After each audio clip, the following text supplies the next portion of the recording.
Righto, next build in the Trackside Models building series, if you like, is the little garage. It's only small.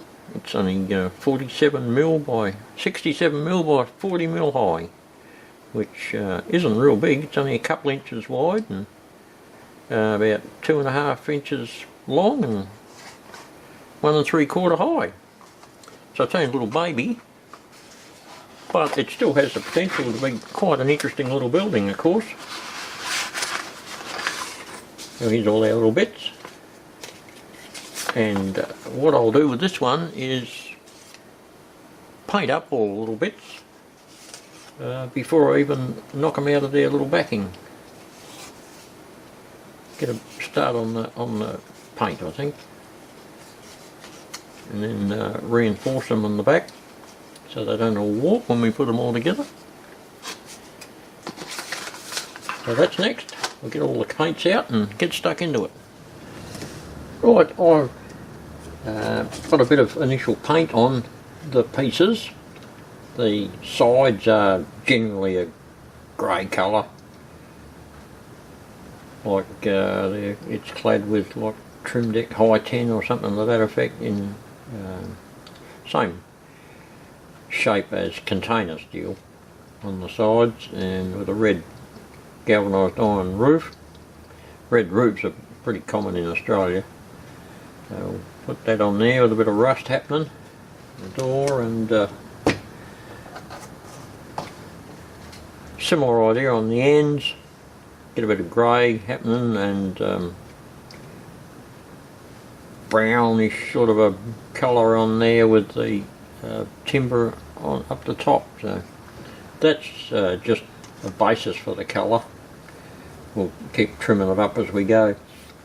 I wanted to get a bit of an idea of how it was going to look, and that seems to be coming along alright. We'll work out a nice light colour for doing the trims that go around each end and around the door, and haven't worked out what colour we'll do the actual garage doors yet, but we'll mesh that in somewhere along the line. So that's our initial paint. Right, some time has elapsed and I've put my little shed together and been painting it. So we're getting there. That's almost finished. Now it didn't come with ridge cap or barge rolls, which I'll put on. So when you've got a little laser cut wood kit like this that doesn't come with any sort of ridge cap, it's actually easy enough to make one. I'll show you how. First, you take a bit of the corrugated iron that you get with other kits, or buy it off the shelf, make it yourself with one of those little press things that you can get. So you get a bit of that, lay it down flat, and we want to allow about a scale foot either side of the cap. So if you've got yourself about 1/4 inch there, roughly 6mm, somewhere in there, and get your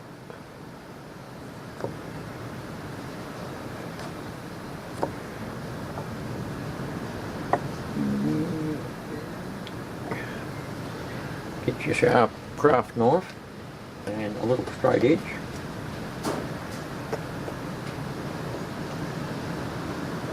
and slice off a bit of that galvanised iron, corrugated iron, put that aside for another job. Now we want to get all the little ridges out of it, all the corrugations out of it, because ridge cap is normally flat. So we want to get our little bit of wood again and start teasing it like you would the stuff that's on, you put on presents, the ribbon makes it curl up. So you do the same method.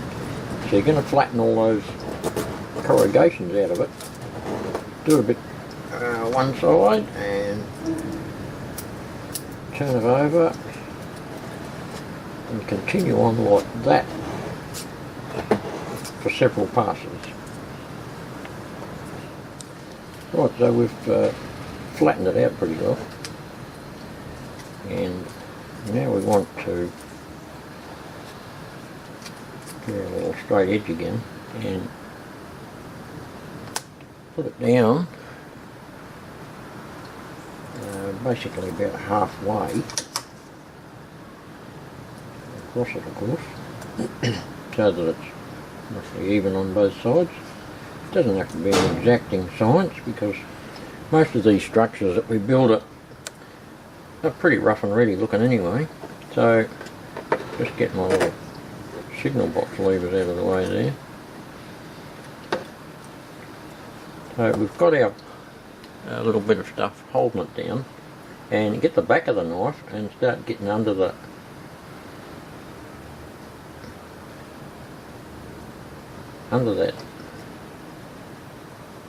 there, like that, and work it up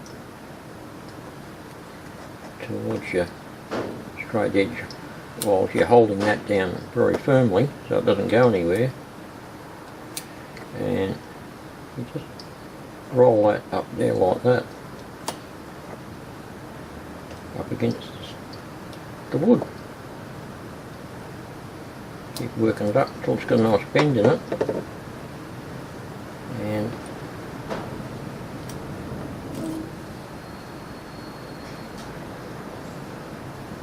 there we have our